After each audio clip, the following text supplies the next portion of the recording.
در شهری زندگی میکنیم که تایپ ویلایشو از دست داده. زندگی در تهران واقعا خیلی عجیب غریب شده. عرفایی که سالیان دراز وجود داشته در مورد مسکن داره روز به روز تغییر میکنه. در بریف مسابقه خواسته شده که پاسخ به یه تایپولوژی جدید مسئله محوری این مسابقه باشه.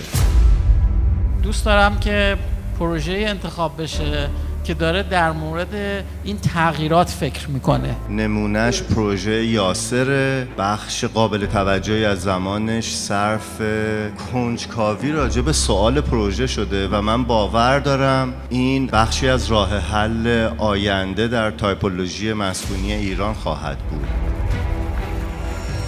مفهومی که در این حوزه به چنگ زدیم مفهوم پرومناده یا گردشگاه. ما یه گردشگاهی دور ساختمون طراحی کردیم که این در هر قسمتش یک ایونتی میپذیره، از محل فیلم دیدن گرفته تا یه بسکتبال خفیف و دور هم نشینی در اینجا. این راه حلی که داده شده راه حل انتهایی نیست، ولی یه طرح سوالی هست که ما داریم با تغییراتمون به جلو میریم و داریم متحول میکنیم. اتفاقی که طراحی کردیم باعث شده که به جای 20 متر ما یک حیاتی به طول حدود 50 متر داشته باشیم و کاری کردیم که حیات تداوم پیدا کنه و یک جور لابی روباز یا نیمه باز داشته باشیم. جایی که این پروژه رو بسیار برای من جذاب میکنه جاییه که پروژه به این پرسش وفادارانه پاسخ داده.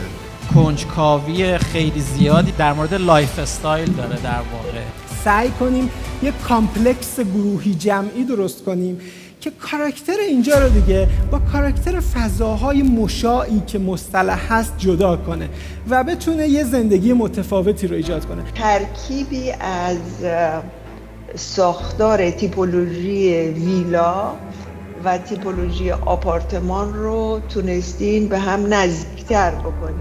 حیات رو امتداد دادیم و تا روی بام طبقه مسکونی همکف بردیم و یک شیبراهی به وجود اومد که در انتهاش فعالیت‌های مثل کافه نشینی رخ میده.